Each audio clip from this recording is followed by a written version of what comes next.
म चाहिँ आज अलिकति ट्राई गर्दैछु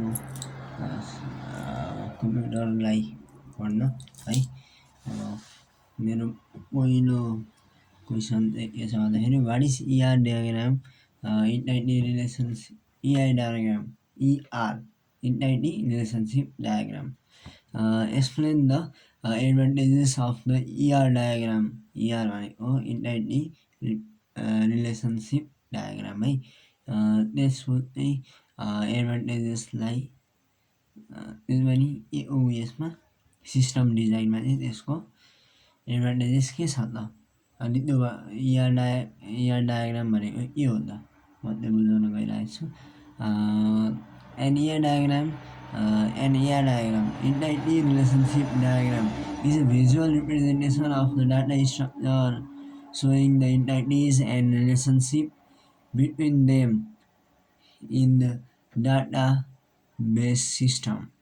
के हो भन्दाखेरि डाटाबेस सिस्टमभित्र डाटा स्ट्रक्चरको इन्टाइटिसलाई र तिनीहरू बिचको रिलेसनसिपलाई देखाएर त्यसलाई भिजुअल रिप्रेजेन्टेसनमा देखाइन्छ भने त्यो चाहिँ इआर डायग्राम हो भनेको इन्टाइटी रिलेसनसिप डायग्राम। अब त्यो चाहिँ it is widely used in database design to organize and model data efficiently. यो चाहिँ it is widely used in database design. यो डाटाबेस डिजाइनमा धेरै युज हुन्छ किनभने के को लागि भन्दाखेरि अर्गनाइज र मोडल गर्नलाई डाटालाई अर्गनाइज र मोडल इफिसियन्टली गर्नलाई यो धेरै युज हुन्छ डाटाबेस डिजाइनमा है। अब advantages of ER diagrams in system design अरे त्यसको सिस्टम डिजाइनमा इआर डायग्राम कति फाइदा छ यसको भनेर भनेको है। क्लियर भिजुअलाइजेसन क्लियर गर्छ किनभने यसले सिम्पल क्लियर भिजुअल रिप्रेजेन्टेसन दिन्छ नि त डाटाबेस स्ट्रक्चरको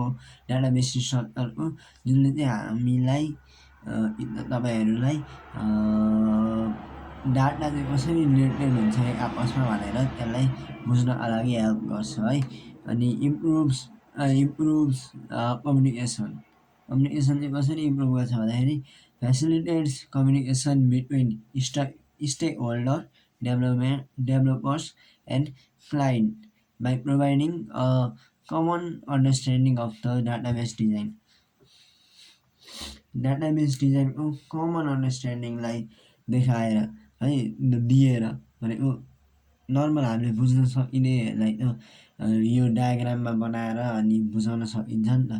त्यस्तो अन्डरस्ट्यान्डिङ दिएर होइन अब स्टेक होल्डर होइन डेभलपर्स अनि क्लाइन्ट तिनटैसँगमा कम्युनिकेसनलाई फेसिलिटेट गरेर चाहिँ अझै बढावा दिन सक्छ।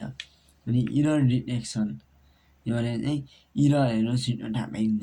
Helps in identifying potential errors or redundancies in the database design before actual implementation. Actually implement हुनुभन्दा अगाडि नै यसले पोटेन्सियल भने हुन सक्ने इरर्स र हुन सक्ने गल्तिजहरू देखाउनलाई हेल्प गर्छ इआर डायग्रामले है। फ्युचर स्केलेबिलिटिज के हो स्केलेबिलिटिज भनेको make it easier to modify and expand the database as the system grows over time. फ्युचरसँगै यसलाई बढाउन सकिन्छ, यसको स्केल ठुलो बनाउन सकिन्छ भन्ने कुरा हो है। यसलाई चाहिँ इजी गर्न सकिन्छ ओभर टाइममा सिस्टम पनि ग्रो हुँदै जान्छ डाटाबेस। अनि डाटाबेसलाई त्यति नै एक्सपान्ड गरेर बुझाउन सकिन्छ। द्याट्स अल अहिलेलाई। म अर्को क्वेसन प्रिपेयर गरेर अर्को क्वेसन पनि बनाउँछु।